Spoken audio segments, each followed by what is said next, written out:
This might be a situation where the movie actually supersedes the book, and I actually kind of like it. Y'all, this is a rare moment in history. Hey, it's your girl Deborah, student, singer, songwriter, and everything else in between. Welcome back to the channel.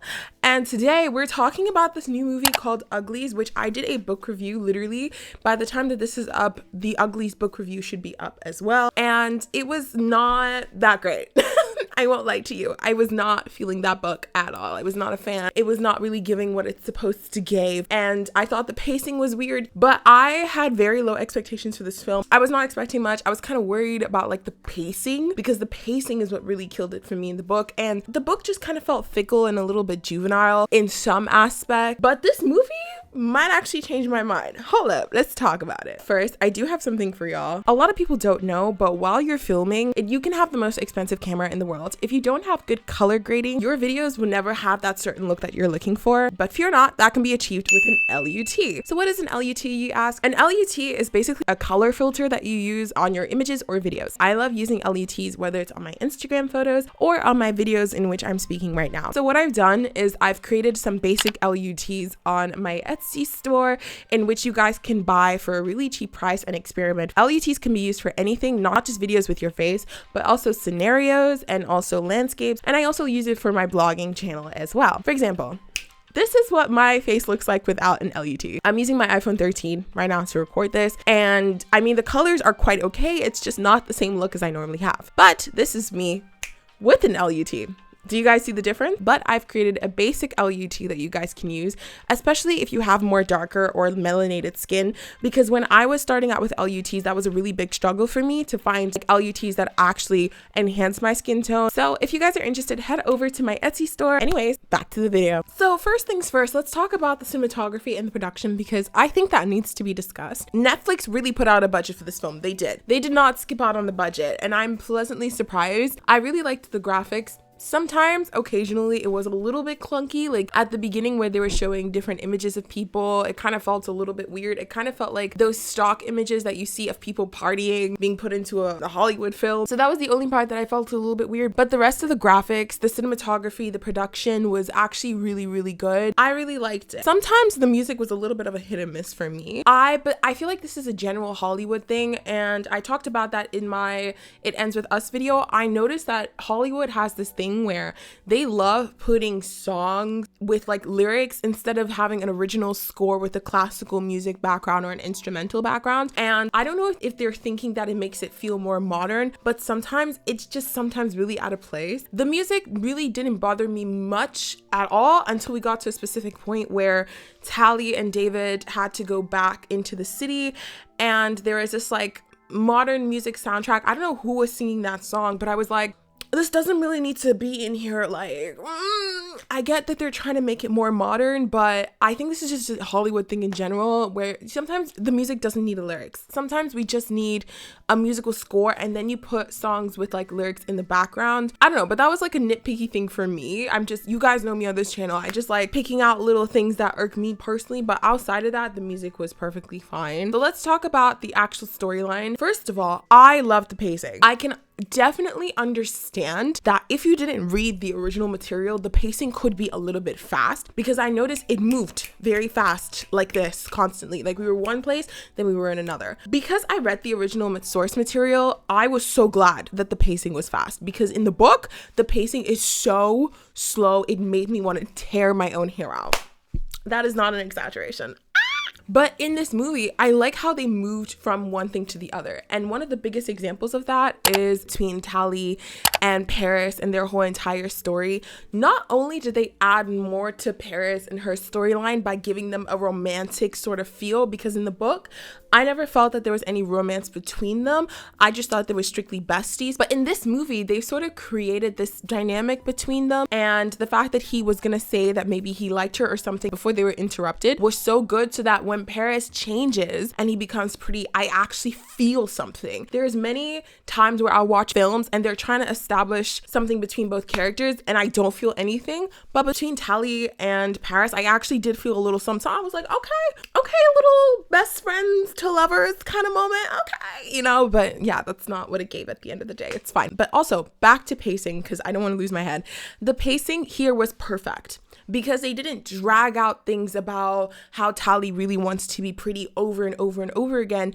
Instead, what they did is that they gave us more filler. They gave us flashbacks, which I thought was perfectly done. Flashbacks as to how they met as kids, how their nicknames came about, and like their early life and how they live in these like isolated dorms. And I really, really like that. They did shove a lot of information at the beginning, but I prefer that sometimes, especially in the way that they executed it in this film than in a lot of other films have. It didn't bother us too much. If something had ended, it had ended, and then they would move on to the next scene. But that, again, is coming from someone who read the original source material. If you didn't, it might be a little fast-paced, but arguably, to me, it didn't put me off. I was like, okay, we're moving from one thing to the other. Could there have been some longer scenes or like scenes of contemplation? Yes. I mean, there's definitely some moments where we could have seen like Joey, or I keep on wanting to say Joey, where we could have seen Tally like sit down and contemplate for like an extra 10 seconds and then move on to the next scene. I could say that as criticism. It was a good pacing, arguably really fast, but I liked it. But anyways, let's talk about the opening scene. First of all, the fact that we're seeing Pretty Town and Lucky Blue Smith shows up. Y'all know what y'all did by having Lucky Blue Smith there. I see you. And also that guy from Tall Girl, I know that you know that I know who that is. I was like, oh, okay, a little cameo. But Lucky Blue Smith being already a pretty without plastic surgery, I saw what y'all did there, okay? I was back on Tumblr in them days. I see what you did. I do think it's interesting that Paris in this film was looking more forward to the surgery than in the books. I feel like Paris could have had a little bit more time before he left so that we can feel more connected to him. But like, I'm not complaining. I think it was well done for what they could do, especially again with the source material. He could have been a little bit more involved. We could have seen him do a little bit more with Tally. The thing I also liked is that all the students were in like a big auditorium and then all of them had to see other people get up and go get their surgery. I think that added a different social element to it, because in the books it felt very, very isolated, or it just wasn't really well described.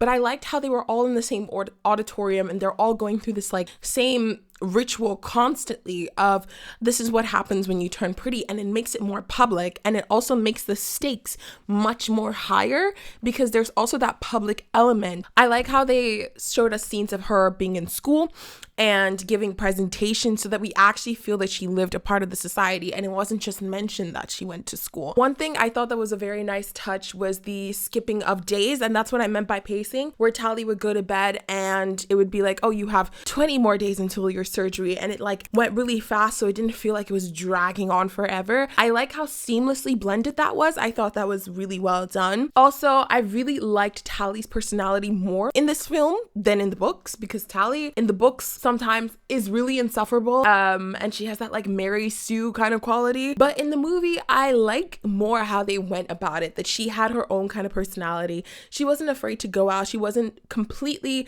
a goody two-shoes. She liked tricks, and if her friends gave her, like in that scene where her friends gave her a book to go read, she really was like, oh, okay, like I'll do this. I like it. It felt more real. It felt more realistic. It felt like normal teenage behavior, which I really like. I think really, I was a little bit interested to see how Joey King would play this kind of role, but Joey King brings this very realistic energy to their character, which I actually enjoyed, and I really enjoyed seeing her in this rather than the kissing booth. I don't know, I liked her acting in this film. I liked it. One thing I did find interesting is that they brought in the white flower orchid storyline in very early, which is what I meant by pacing. Like in the book, it takes you forever to get there, but then in the film, it's already introduced, so we have some background in it. I think it's those like little tiny details that really make the difference. But besides that, one thing I've really enjoyed was Dr. Cable. Tell me why Dr. Cable is literally like the prettiest villain I've seen in a while. No pun intended. As in, yes, I guess she's a pretty, but there's something I really like about villains that wear white, just showing such a contrast to who they are on the inside, but also the fact that she's a doctor. I'm so sorry. Her outfits were so iconic and I want them. The body was body-yachtying. I loved Dr. Cable.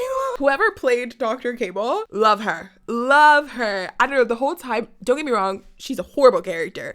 But the whole time I was like, damn, like she looks amazing. Looks so good. I would wear that. She's such a fashionable villain. Also, like the wig was eating, the makeup was eating. I said, girl, hold up. I love the outfits and I would definitely wear something like that. Like, anyways, let's talk about Shay.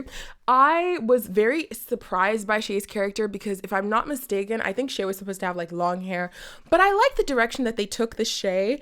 And I also like the fact that they didn't do a whole love triangle between the three of them, David, Shay, and Tally, because the book had a love triangle and it felt so unnatural. But in this, I love how she was above that, and she also had an inkling of suspicion as to why Tally was there, because in the books, Shay didn't really get two and two together until later, but in the movie, it's more realistic because naturally, if someone tells you that they don't want to be somewhere and they're so convinced about something and then they come and meet you, you would be like, okay, but what changed your mind? I also think that her and Tally had a lot of chemistry as actresses. Like, it didn't feel like you're forcing me to believe that they're best friends. They have a natural flow with one another that I thought was quite interesting, and the dialogue wasn't awkward, it wasn't clunky. Yes, it had some like trying to be Gen Z moments, but like it wasn't off-putting, it wasn't cringe to me. I don't know, maybe today's just a good day. There are some moments at the beginning where it was a little bit shaky when they're all in the auditorium and Shay sees Paris with Tally and she's like, boyfriend? And Tally's like, no, we're best friends. That was a little bit weird because a normal human interaction would never happen like that. I would never tap someone in college and then be like, yo, is that your boyfriend? It ain't none of your business. Why are you tapping me? So that was a little bit weird, but the rest of their dialogue was pretty good outside of that. And I really enjoyed their interactions together when they saw each other in the smoke again. I actually believed that they were friends. And I could actually believe that the both of them are, you know, fairly close, right? How she vouched for her. Speaking of the love triangle, David and Tally being together, actually quite nice. In the books, it was a little bit rushed. It was just so random. But here, like, they established it a little bit better than the original source material. Maybe that's why my review is so positive, because the original source material was just... Was it still a little fast-paced for this film? Yes. At the same time, I didn't mind it. I wasn't completely like, oh my God, I stand them so much. I love them so much. But it was reasonable. It was like, okay, these two teenagers are really into one another. I liked it. And I actually felt emotion when they were talking to one another, when they were being together. I actually felt like, okay, like these two are together, and I love that for them, period. I also loved the interaction between David's parents and Tally, and I think a lovely thing that they did within this film is show the community and how bonded the community was together. When David's father is killed in front of everyone, I really liked that scene because everyone is screaming. Although I will say, because we didn't see people's facial expressions matching the sounds, it felt like all the screaming felt a little bit weird because it felt kind of disconnected, like they added a sound effect because it felt super loud compared to the amount of people that were actually on the screen. The sounds and the screams that were coming sounded like a lot of like hundreds and hundreds and hundreds of people, but when you looked at the screen there was only like 70 people max. But I understand what they were trying to do, and showing that they could feel the pain of seeing someone like a father figure dying in their society was like a really big thing. I felt that, like, it actually made me feel like there was an actual stake at hand, and you can actually feel like, oh, okay, this character is dying. That's actually really, really sad. I also loved how they did the grand reveal in front of everybody that Tally was working with Dr. Cable. I just love Dr. Cable. I think her kind of evil is subtle, and it's not like doing too much. It's not like, I'm here to destroy the world. It's like, I'm a doctor, I look gorgeous in this outfits, and y'all are stupid, and y'all will follow exactly what I say. Like, that's what it's giving. I thought the ending was quite interesting. Like I said in my book review, I don't think it's a logical decision for Tally to go back, sacrifice herself, and then come back. But you know what? That's a book problem. But also, they're trying to establish probably a new franchise. And I'm actually low-key looking forward to the next movie because I want to see how far they can take this and how far they can go. This movie, although I love Divergent with all my heart, Theo James will always be my man, but I think if I had to compare it to anything, it kind of does feel like the first Divergent movie, where it has a lot of potential and it has a lot of promise, especially for the YA genre. But I feel like this movie could be in that sphere, in that vibe, in that aura, or that's what it's going for. and it's actually quite okay. The most important part is to see how will they take the second one, because a lot of these films tend to flop in the second movie. If they keep the pacing, which is so important, if they keep the storyline, and hopefully if the source material is good, we could see another movie in this franchise. I actually really liked this film, and you guys know me, I keep it very real on this channel. This is actually something I really enjoyed, and when I see my friends later, I'm gonna make them watch it because I personally enjoyed it. But yeah, I'm excited to see what they do with the future films. I would give this movie a solid 7 to 7.5 out of 10. I liked it. But anyways, you guys tell me how you guys are feeling down below. Get the chat going in the comments because I just wanted to know your guys' opinion. And anyways, I will see you guys in my next video. Okay, bye.